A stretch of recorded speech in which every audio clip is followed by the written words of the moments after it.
Assalamualaikum warahmatullahi wabarakatuh. Perkenalkan, nama saya Nur Salama dari Prodi Matematika Semester 1 Universitas Pilfat Lamongan. Di sini saya akan menjelaskan tentang agama sebagai sumber moral dan akhlak mulia dalam kehidupan. Definisi agama dalam kehidupan. Secara etimologi, kata agama berasal dari bahasa Sanskerta yaitu a yang memiliki arti tidak dan gama yang berarti kacau. Jadi, pengertian agama menurut bahasa adalah tidak kacau. Itu sebabnya orang yang memiliki agama pasti teratur dan tidak akan kacau.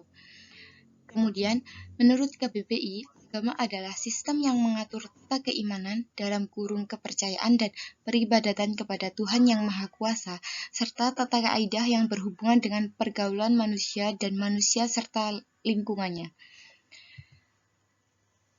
Sedangkan secara istilah, agama adalah hukum atau peraturan yang mengikat manusia dalam hubungannya dengan Tuhannya, hubungan antara manusia dengan manusia, dan hubungannya dengan alam. Dengan demikian dapat diambil kesimpulan bahwa agama merupakan penghambaan manusia kepada Tuhannya.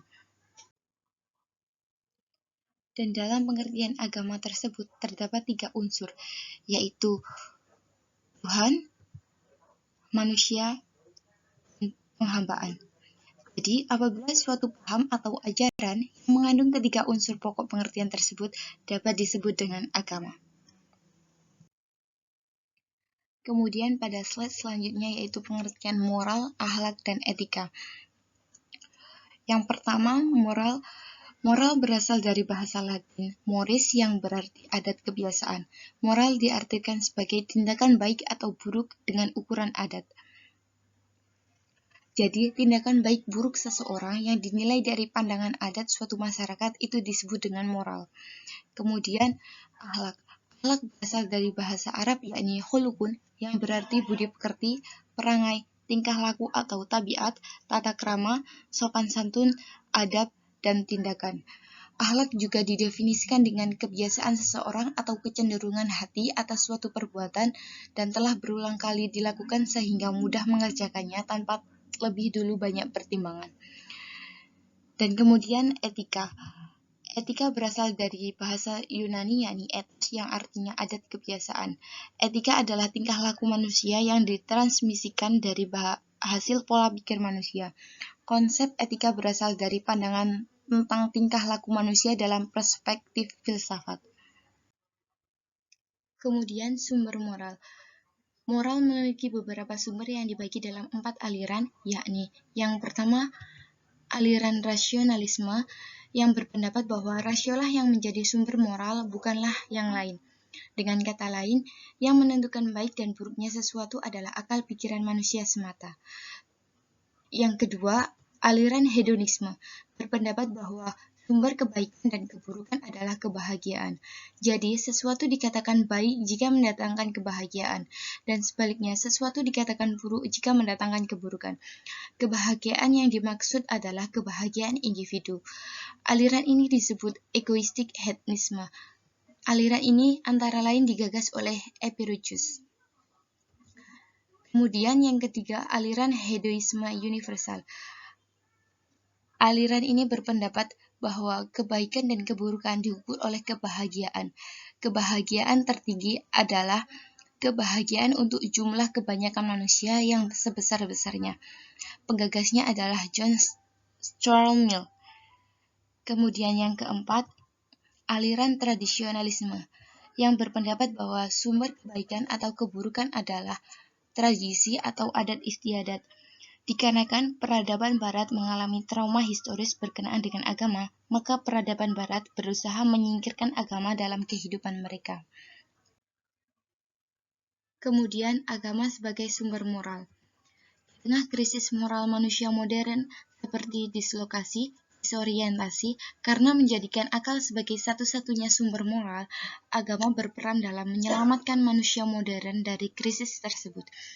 Agama dengan seperangkat moralnya yang absolut bisa memberikan pedoman yang jelas dan tujuan yang luhur untuk membimbing manusia ke arah kehidupan yang lebih baik.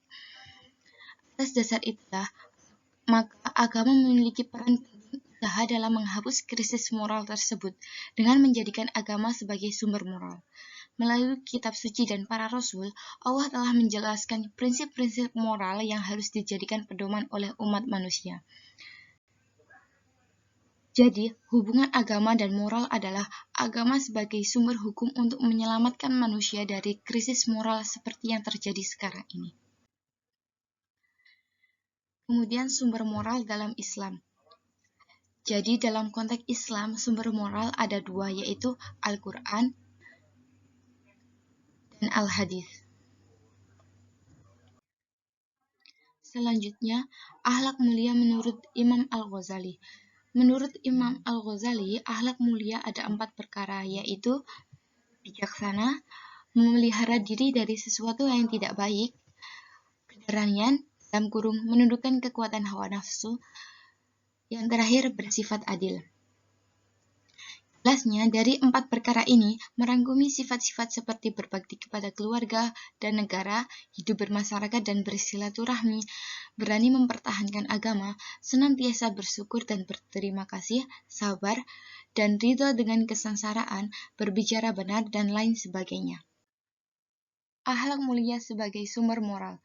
Masyarakat dan bangsa yang memiliki akhlak mulia adalah penggerak ke arah pembinaan tamadun dan kejayaan yang diridhoi oleh Allah Subhanahu wa taala.